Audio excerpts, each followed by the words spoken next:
Hello दोस्तों, welcome to JEE NEET academy. दोस्तों, आज के इस वीडियो में हम लोग डिस्कस करने वाले हैं कि जेईई एडवांस में जो आपका मार्क्स आया है उसके हिसाब से आपका क्या रैंक होने वाली है। तो जैसे कि आप लोगों का रिस्पॉन्स शीट आ चुका है कल ही, तो आई होप कि आप लोगों ने अपना अपना रिस्पॉन्स शीट डाउनलोड करके देख लिया होगा। अगर आप लोगों ने अपना रिस्पॉन्स शीट डाउनलोड नहीं किया है तो डिस्क्रिप्शन में लिंक डाल दिया गया है, आप वहाँ पर जाकर देख सकते हैं कि आप अपना जो रिस्पॉन्स शीट है वो कैसे डाउनलोड कर सकते हैं। तो आज के इस वीडियो में हम लोग बात करेंगे कि जेईई एडवांस में जो आपका मार्क्स आया है उसके बेसिस पर आपकी क्या रैंक होने वाली है। तो वीडियो में आगे बढ़ने से पहले मैं आप सभी लोगों से रिक्वेस्ट करूंगा कि वीडियो को लाइक और चैनल को सब्सक्राइब जरूर से करें, ताकि आपका जेईई एडवांस का एग्जामिनेशन से लेकर कॉलेज में एडमिशन होने तक जितनी भी इन्फॉर्मेशन होगी वो आपको इसी चैनल पर मिलती रहेगी। तो चलिए हम लोग वीडियो में आगे बढ़ते हैं। आप सभी को पता है कि कुछ पुराने IITs हैं, कुछ नए IITs हैं। तो हम लोग देख लेते हैं कि टीयर 1 में कौन कौन से IITs आते हैं। तो टीयर 1 में मेनली आपके जो ओल्ड IITs हैं, जैसे कि IIT मद्रास है, बॉम्बे है, दिल्ली है, कानपुर, खड़गपुर, रुड़की, IIT गुवाहाटी और IIT हैदराबाद। IIT हैदराबाद चूँकि नया है लेकिन फिर भी ये टीयर 1 के IITs में आता है, क्योंकि ये जो IITs है पिछले कुछ सालों में इतना ज़बरदस्त ग्रो किया है प्लेसमेंट के हिसाब से और रिसर्च के हिसाब से कि इनका जो रैंकिंग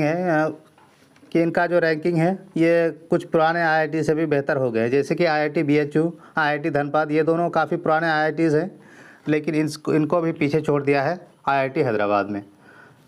अगर आप अब टीयर 2 की अगर बात करें तो टीयर 2 में आपका IIT इंदौर आता है, IIT Varanasi, IIT Dhanbad, IIT Bhubaneswar, IIT Gandhinagar, रोपड़, पटना और IIT मंडी।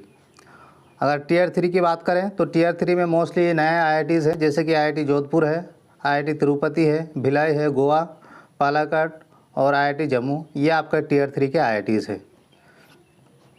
अब हम लोग बात करते हैं कि IIT में रिजर्वेशन का पॉलिसी क्या रहता है। आपके NIT में रिजर्वेशन पॉलिसी थोड़ा सा अलग रहता है और IIT में रिजर्वेशन अलग रहता है। तो यहाँ पे जो आपका रिजर्वेशन सिस्टम है वो प्योरली यहाँ पे होम स्टेट और अदर स्टेट का कोई कॉन्सेप्ट नहीं होता है, लेकिन आपका जो NITs है वहाँ पे होम स्टेट और अदर स्टेट का जो कॉन्सेप्ट है वहाँ पे होता है।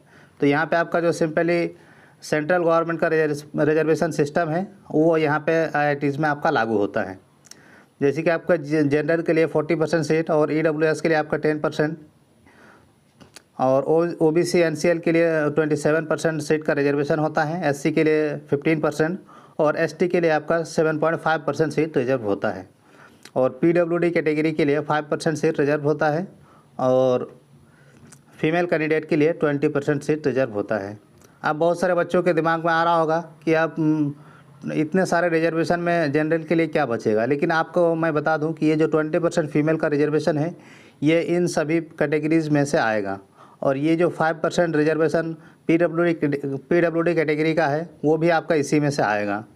तो इसीलिए मेन आपका रिजर्वेशन आपका SC ST OBC और EWS का ही रिजर्वेशन है। बाकी और जो फीमेल और PWD कैटेगरी है वो आपका हॉरिजॉन्टल रिजर्वेशन है। अगर कोई स्टूडेंट PWD कैटेगरी से आते हैं और वो कोई स्पेशल अगर हमसे जानकारी चाहते हैं कि आपको काउंसलिंग कैसे करानी है, क्योंकि PWD कैटेगरी के लिए IITs में एक कोर्स और होता है प्रिपरेटरी कोर्स, तो उस कोर्स पे भी हो सकता है कि आपको मिले। अगर इस तरह के अगर आप इन्फॉर्मेशन चाहते हैं तो हमारे टेलीग्राम से आप जुड़े और डायरेक्ट हमसे कांटेक्ट करके पूछ सकते हैं कि आपको जो PWD कैटेगरी है उसके लिए आपको, क्योंकि PWD कैटेगरी के लिए मोस्टली बहुत ही कम इन्फॉर्मेशन अवेलेबल है आपके यूट्यूब में, तो आप हमसे डायरेक्टली कांटेक्ट करके PWD से रिलेटेड जितने भी इंपॉर्टेंट इन्फॉर्मेशन होगी वो हमसे ले सकते हैं। हम लोग एक्सपेक्टेड कट ऑफ की बात करें तो कि एक्सपेक्टेड कट ऑफ क्या रहने वाली है इस साल, तो जनरल कैटेगरी के स्टूडेंट के लिए 90 मार्क्स आपका कट ऑफ रहने वाली है और OBC NCL के लिए 75 से लेकर 80 मार्क्स और EWS के लिए आपका 75 से लेकर 80 मार्क्स, SC के लिए आपका 41 से लेकर 45 मार्क्स और ST के लिए भी 41 से 45 और PWD कैटेगरी के लिए भी आपका 41 से लेकर 45 मार्क्स ये आपका कट ऑफ रहने वाली है। और ये जो आपका कट ऑफ है ये आपका काउंसलिंग के लिए कट ऑफ है। तब हम लोग बात करेंगे कि जेईई एडवांस का जो आपका मार्क्स आया है, जो आपने रिस्पॉन्स डाउनलोड किया है, उसके हिसाब से आपको पता चल गया होगा कि आपका क्या मार्क्स आया है। अगर आपके मार्क्स 341 से लेकर 283 मार्क्स के बीच में आया है तब आपका जो रैंक है वो आपका 1 से लेकर 100 रैंक के बीच में रहने वाली है। अगर आपका मार्क्स 284 से लेकर 269 के बीच में रहा है तो आपका जो मार्क्स आपका जो रैंक होने वाली है वो 100 से लेकर 200 के बीच में होने वाली है। अगर आपका मार्क्स 268 से लेकर 257 के बीच में है तो आपका जो रैंक होने वाली है वो 200 से लेकर 300 रैंक के बीच में होने वाली है। अगर आपका 247 से लेकर 242 मार्क्स के बीच में है तो आपका जो रैंक है वो आपका 400 से लेकर 500 रैंक के बीच में होने वाली है। तो इसी तरह से आप देख सकते हैं अगर आपका मार्क्स 218 से लेकर 215 के बीच में रहा है तो आपका जो रैंक बनेगा वो 1000 से लेकर 1100 के बीच में रहने वाली है।